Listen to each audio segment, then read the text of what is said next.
తల్లిదండ్రులు కావాలని మీ కలను సాకారం చేసుకోండి. ఓఎస్ఎస్ ఫర్టిలిటీ వారి తక్కువ ధర సంతానోత్పత్తి చికిత్సతో అపాయింట్మెంట్స్ కొరకు కాల్ చేయండి 7825893604. కొన్ని కథలకు ఫుల్ డిమాండ్ ఉంటుంది. వాటిని సినిమాగా తెరకెక్కిస్తే విమర్శకులు కూడా ప్రశంసలు కురిపిస్తారు. ప్రీమియర్ షోల ద్వారా ఆహా ఓహో అంటూ అభినందనలు వెల్లువెత్తుతాయి. తీరా థియేటర్లకు వస్తే ఆడియన్స్ నుంచి ఆశించిన మద్దతు ఉండదు. పాజిటివ్ టాక్ తెచ్చుకున్న బాక్స్ ఆఫీస్ వద్ద ఎదురీదాల్సిందే. ప్రెజెంట్ ఇదే ఫేజ్ లో ఇరుక్కుపోయింది మైదాన్.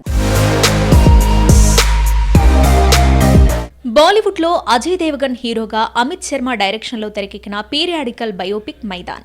ఏప్రిల్ 10న రిలీజ్ అయిన ఈ మూవీ పాజిటివ్ టాక్ తెచ్చుకుంది. ఎమోషన్స్ ని లైట్ గా టచ్ చేస్తూ ఓవర్ డ్రామా లేకుండా సింగిల్ పాయింట్ మీద నడిపించిన తీరు ఆకట్టుకుంది. చెక్ ది ఇండియా రేంజ్ లో బాగా ఆడిస్తుందని ఆశించిన మేకర్స్ కి భారీ షాక్ తగిలింది. సినిమా హిట్ టాక్ తెచ్చుకున్నా ఆశించిన స్థాయిలో వసూళ్లు రావడం లేదు.